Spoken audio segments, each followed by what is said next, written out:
Today funny comedy jokes. భార్యను పొగడ్డమే పనిగా పెట్టుకున్న భర్త. భర్త: ఏమే, ఈ పాట ఎవరు రాసుంటారు? ఎవరు పాడుంటారు? ఎంత బాగుందే. భార్య: ఏ పాటండి? భర్త: ఎంతందంగా ఉన్నావే ఎవరే నువ్వు, నాలో అలజడి రేగింది నీ చిరునవ్వు. అబ్బా, ఏం పాటరా!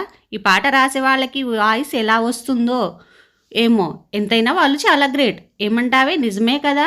భార్య: నీకందరూ గ్రేట్, కానీ ఇంట్లో ఉన్న నన్ను ఎప్పుడైనా మెచ్చుకున్నావా? భర్త: అంటే అది భార్య: చూసారా, మీకు గుర్తు రావడమే లేదు. అసలు ఎప్పుడైనా మెచ్చుకుంటేనే కదా గుర్తు రావడానికి. భర్త: సరేనే, ఇప్పుడు మెచ్చుకుంటానే, ఇప్పుడు పొగుడుతా. భార్య: వద్దు, ఇప్పుడు ఏం అవసరం లేదు, అడిగి చెప్పించుకున్నట్లు ఉంటుంది.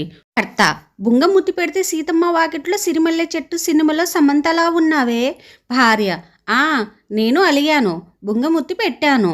భర్త: హాయ్ సమంత గారు, నాకు ఒక సెల్ఫీ ఇస్తారా?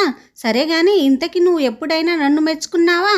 భార్య: అది మొన్న మీ బర్త్డే రోజు మెచ్చుకున్నాను కదండి. భర్త: ఏది? అది మెచ్చుకోవడమా? ఆ పొట్ట తగ్గిస్తే షారుఖ్ ఖాన్ లాగుంటారు అని, హైట్ ఉంటే మహేష్ బాబులా ఉండేవారు అని, ఇదేనా మెచ్చుకోవడం అంటే? అది మెచ్చుకున్నట్లు లేదే, లోపాలన్నీ ఎత్తి చూపించినట్టుంది. సరేలే కానీ, ఆకలిగా ఉంది, కొంచెం అన్నం పెట్టు. భార్య: ఏవండి, పప్పుకూర ఎలా ఉందండి? భర్త: బాగుందే, కానీ నువ్వు నిన్న చేసిన పప్పుచారు మాత్రం సూపర్గా ఉందే. భార్య: మరి వంకాయ కూర ఎలా ఉందండి? భర్త: ఓకేనే, యావరేజ్గా ఉంది, కానీ నిన్న నువ్వు చేసిన పప్పుచారు మాత్రం అబ్బా సూపర్గా ఉంది. భార్య: ఉంటుంది, ఎందుకుండదు, అది మన పక్కింటి పక్కంచం చేసిన పప్పుచారు కదా, అందుకే ఉంటుంది. భర్త: అవునా, అదేం చారే, చారు కాదు, నీళ్ళ చారు. పప్పు చారనరే, నీళ్ళ చారు అంటారు. దానికన్నా నువ్వు చేసిన వంకాయ పప్పు చాలా బాగుందే.